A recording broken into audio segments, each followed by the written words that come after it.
on fait les films et on continue de les faire, mais pour qui, ça on ne sait plus, vraiment, franchement. Avant, c'était autre chose. Avant, quand il y avait Abel Gans, quand il y avait René Clair, quand il y avait Carnet, quand il y avait Jacques Lang, un lapsus intéressant. Fritz Lang, quand il y avait Murnau, oui, quand il y avait Barnett, un excellent metteur en scène russe, quand il y avait le cinéma georgien, de mes collègues en Géorgie, quand il y avait Tarkovsky. Ça s'est terminé à cette époque-là. Quand il y avait ça, la salle était émue, la salle pensait, les gens sortaient pensifs, les gens sortaient chargés de quelque chose, que le cinéma et l'art cinématographique à partager avec eux. Voilà, alors... et en plus, l'apparition de télévision, ça a gâché tout. Parce que vous voyez qu'on ne peut pas voir Velázquez sur une carte postale. Le format, c'est beaucoup. Ça signifie beaucoup. On ne peut pas voir je sais pas, la Capella Sistine en un petit album comme ça. Quand vous dominez la Capilla Sistina en feuilletant l'album, c'est autre chose. Quand vous entrez dans la Capella Sistina, vous voyez tous les civils, tout le jugement dernier, là, ça c'est autre chose. Quand vous voyez Piero della Francesca, quand vous voyez Giotto, c'est pas pour les cartes postales et c'est pas pour un petit livre.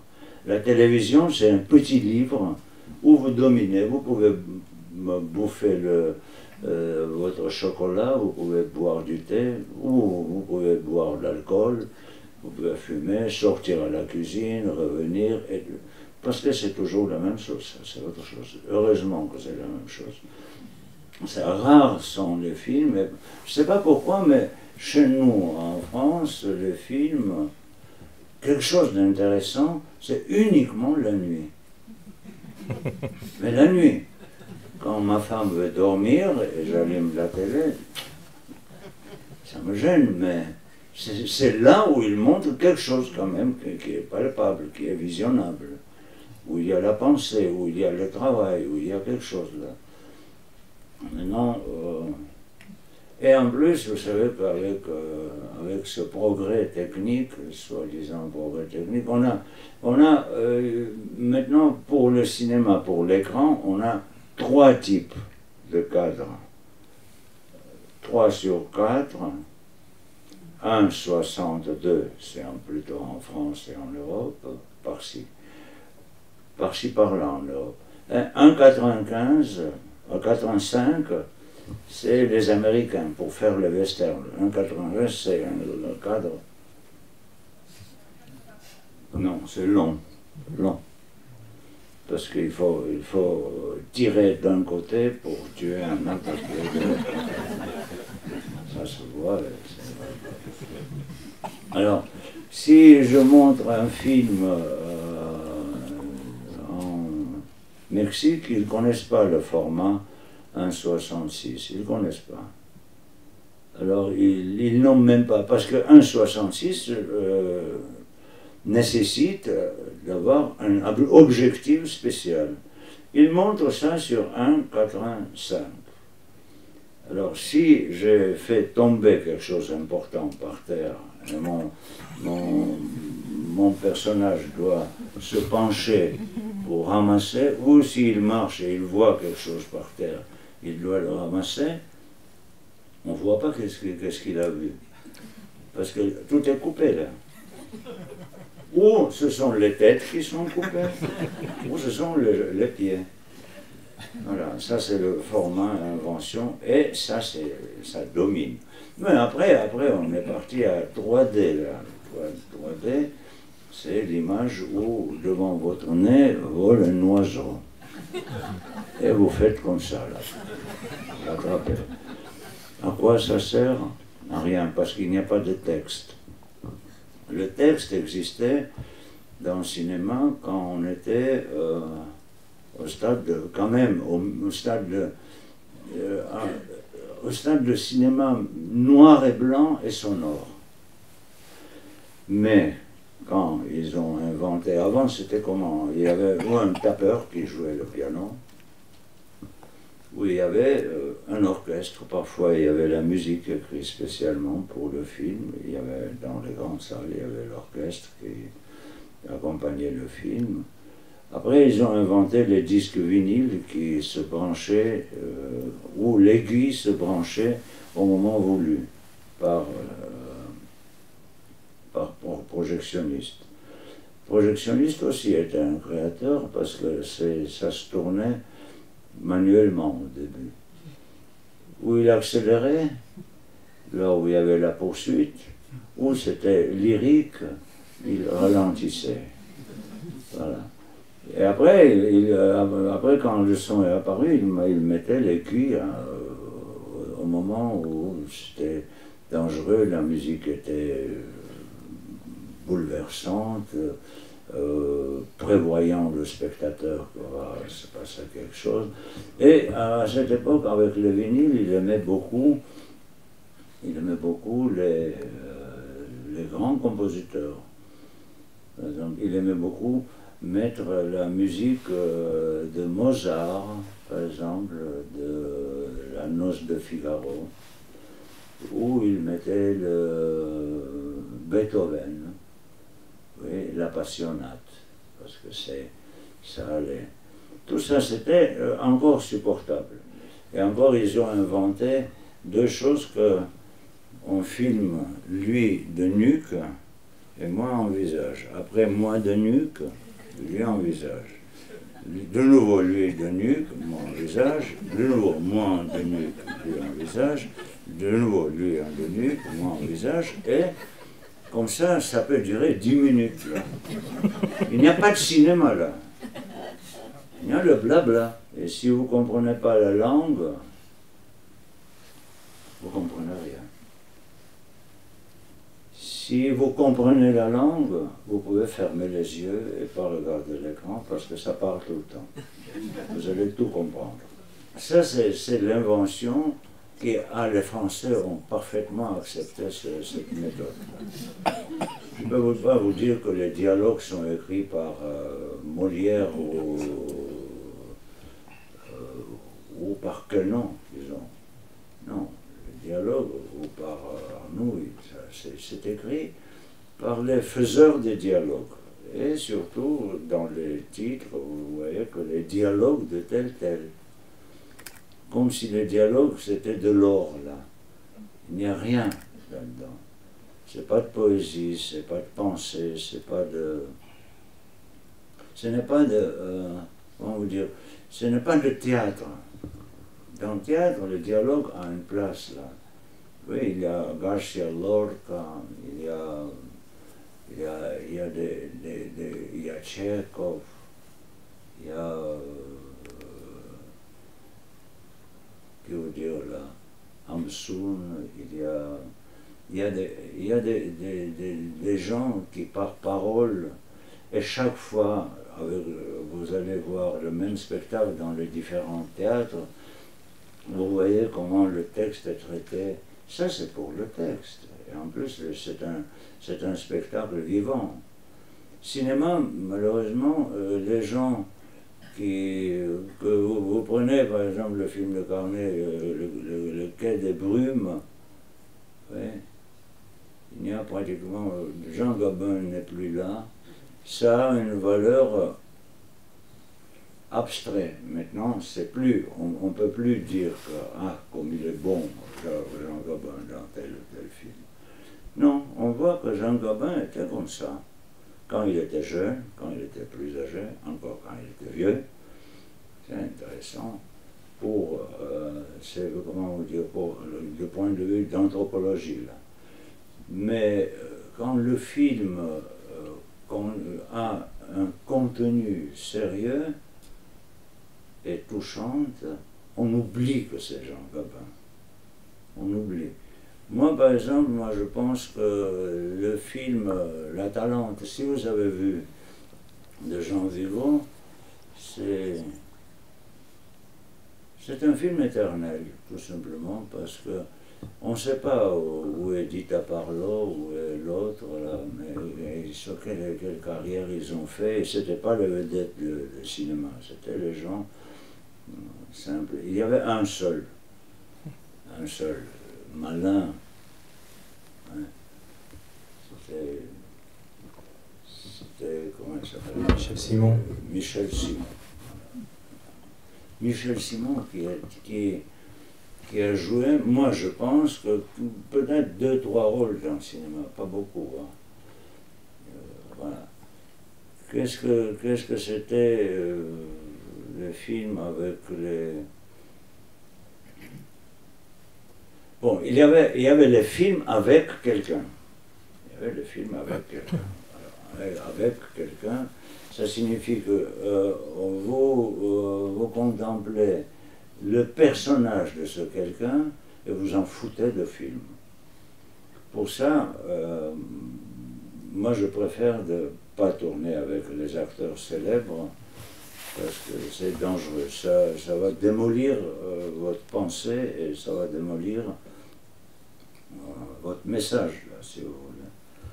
Parce que si je prenais dans ce film-là les gens célèbres, imaginez un peu, mais c'était il y a longtemps, c'est en 1974 que j'ai fait ce film-là. Mais imaginez-vous qu'il sera inacceptable ce film-là. C'est un cauchemar.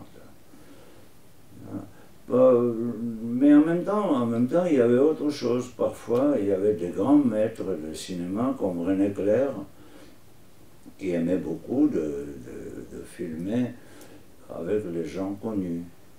Et il réussissait. Mais parfois, il tournait aussi, il se permettait d'éviter le côté commercial du cinéma de l'époque, et il tournait comme, par exemple, avec les gens tout à fait inconnus, comme dans le film À nous la liberté. À nous la liberté. Voilà. C'est tout ce que je peux vous dire sur le cinéma aujourd'hui. Ça va pas très bien. Hein. Ça va pas très bien.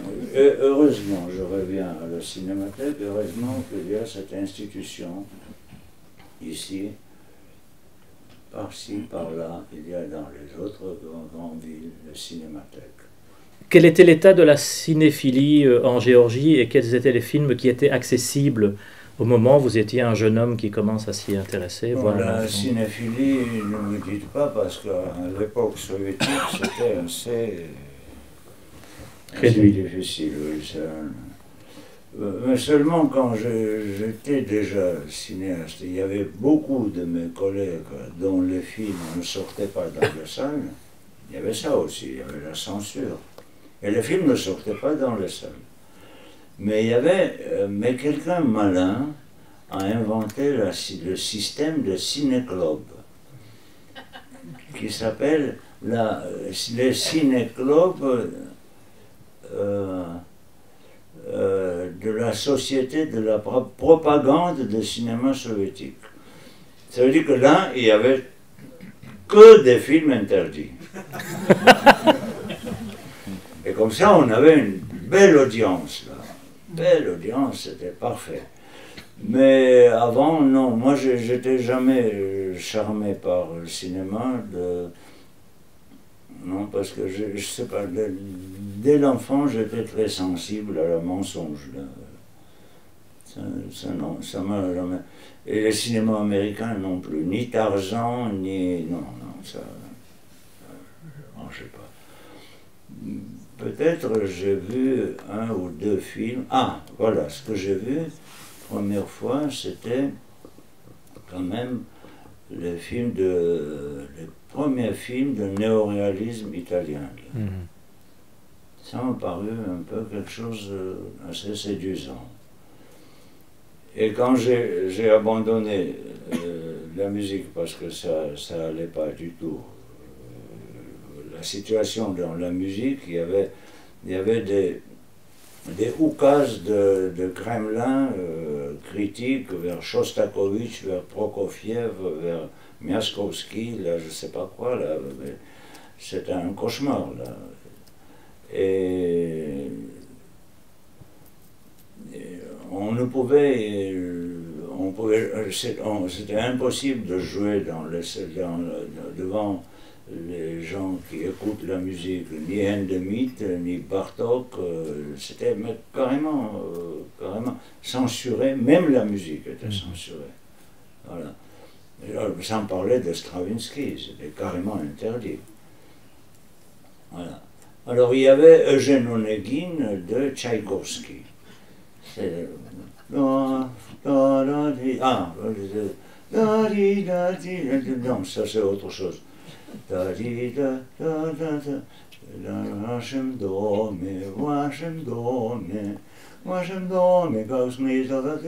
C'est une musique collante, je la déteste, mais elle était adorée par le comité central du parti.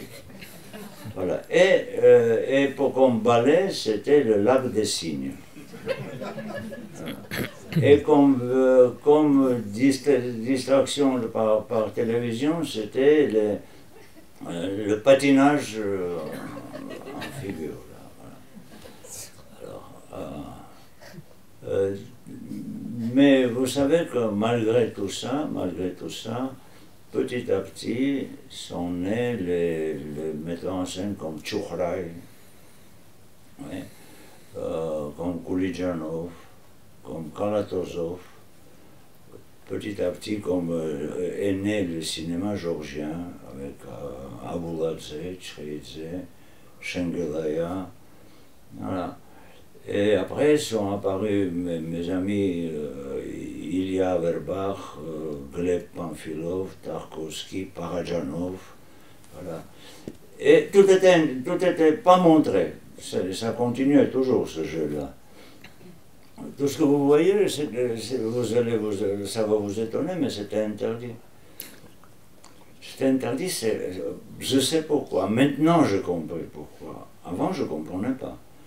Parce que c'était pour moi tout naturel de faire un film comme ça. Et je n'étais pas anti-soviétique, c'était impossible. Pour l'antisoviétisme, vous allez en prison. Mais j'ai compris pourquoi il était asoviétique. Comme si ce régime n'existait pas. Ça les énervait beaucoup. Comme par exemple, vous savez que si vous faites un film lourd et menaçant sur Mafia vous finance la production de films. Là où ils sont terribles, sans pitié, dégueulasses, effrayants, ça ils financent.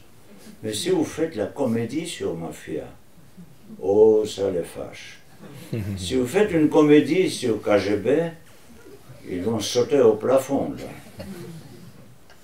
Mais si vous faites un KGB méchant et très secret, surtout il adore les films quand les espions russes sortent vainqueurs de la situation, là. Il y a les espions partout, russes partout, là.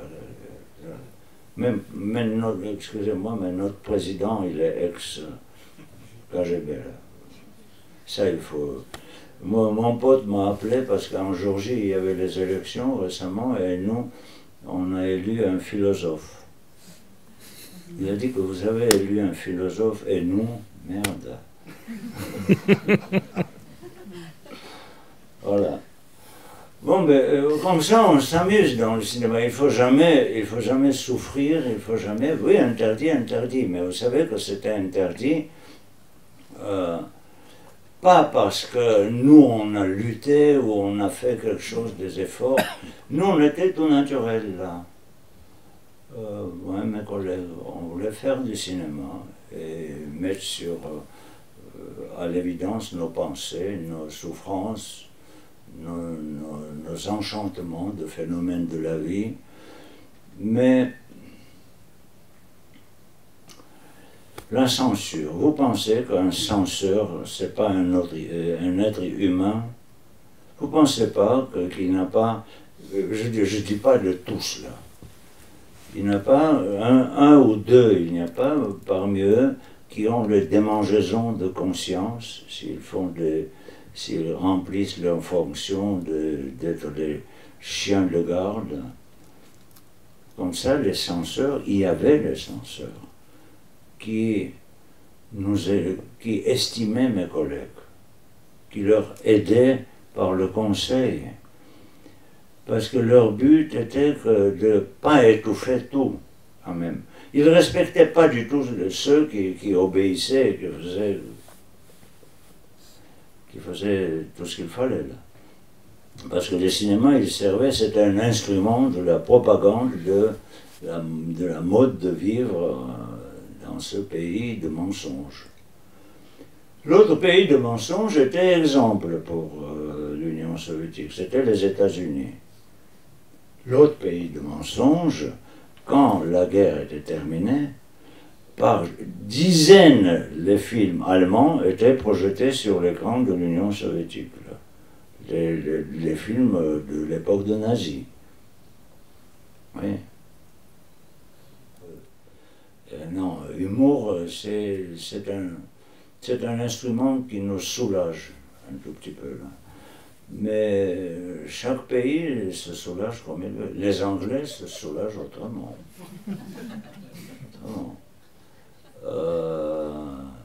Les Estoniens qui sont très sévères, ils sont plutôt tellement nordiques que du coup j'avais un pote qui disait des choses invraisemblables, très sérieusement.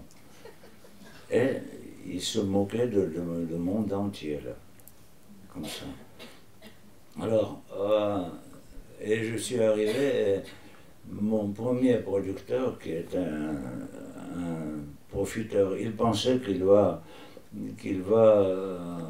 accueillir dans ses bras un futur dissident, et comme ça il va gagner les dividendes. Et quand je suis parti, il a dit que mais pourquoi vous partez? J'ai dit que parce que je suis georgien, je rentre en Géorgie. J'ai terminé mon travail, c'est tout. Il me disait, alors faites un peu de l'humour là, s'il vous plaît. Là. Je dis que donnez-moi les recettes et je vais le faire là. Mais une blague là, un gag, quelque chose là. Ça se fait pas, c'est pas la méthode que chacun de nous regarde, pas avec l'humour, c'est autre chose. Regarde ce monde s'il a la tête sur les épaules et le cœur à sa place, il regarde le monde avec ironie, dans le meilleur des cas. L'humour,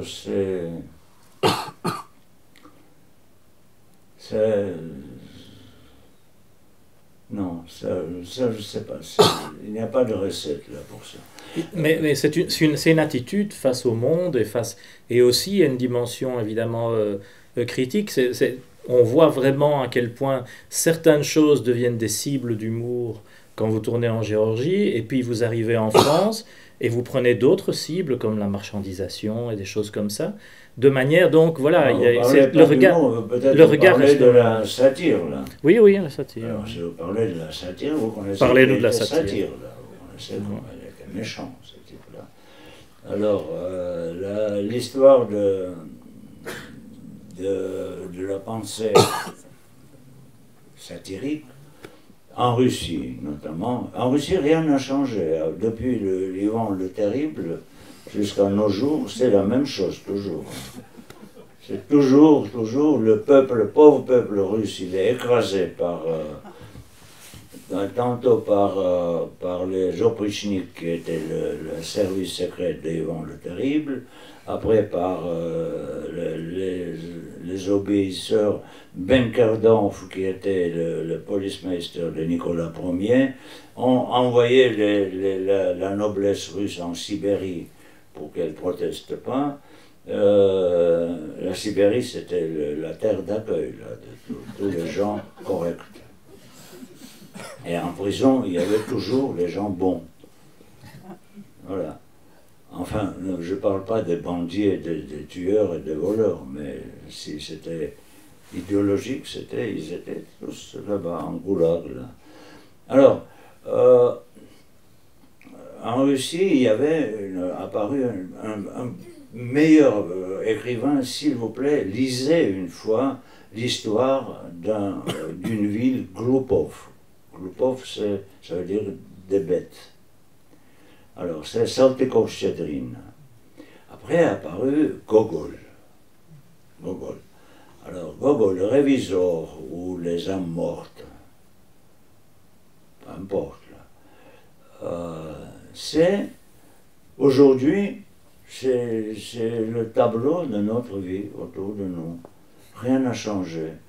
Le Gogol est vraiment à l'ordre du jour, toujours.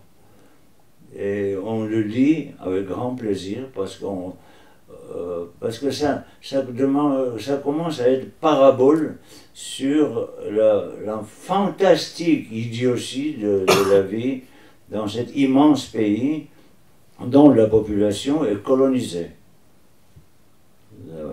Le peuple russe, il est écrasé et colonisé, d'abord par les tsars, après par les bolcheviks, et maintenant par les fonctionnaires et les gens d'affaires qui s'appellent les nouveaux Russes. Le nouveau Russe, c'est un cauchemar. C'est le nouveau Russe, il a un mauvais goût. Ça veut dire qu'il faut pour ça, mais ça existait en France aussi. Pourquoi Molière a écrit le petit bourgeois, le bourgeois gentilhomme. Le bourgeois gentilhomme, là. Alors, ça veut dire que ça existait aussi à l'époque de Roi Soleil. Là. Maintenant, la satire, c'est autre chose. Là, il n'y a pas d'humour, mais il y a une tristesse énorme. Là. Tristesse énorme. Mais parce que si la satire est faite pour rigoler, c'est pas une satire. Là. La satire, c'est comme un scalpel d'un chirurgien qui ouvre qui opère les plaies dangereux, là. Mais après, ces plaies continuent à exister, mais ils sont ouverts seulement sur les feuilles d'un livre, là. Ouais, alors, et il y avait après, finalement apparu le génial écrivain russe Bulgakov, Mikhail Afanassievitch Bulgakov, avec Maître et Marguerite, le cœur d'un chien, les œufs de serpent, voilà, Bulgakov, interdit. Mais vivant, le temps passe, après ça apparaît, parce que ces crétins, dans les fonctionnaires, ils ne comprennent pas que c'est toujours la même chose, et les fonctionnaires pensent que c'est sur le passé. Pour ça, on peut permettre éditer tel ou tel, sortir tel ou tel livre. C'est sur le passé, c'est pas sur le passé. Comme ce passé continue à être présent, c'est sur le présent. Voilà. Bon, moi, je termine là. Oui, d'ailleurs, on vous écouterait très longuement, mais le temps de démarrer la projection est venu. Un très grand merci d'avoir partagé vos pensées, même les pessimistes. Et je vous souhaite une excellente projection. Vous allez voir quelque chose.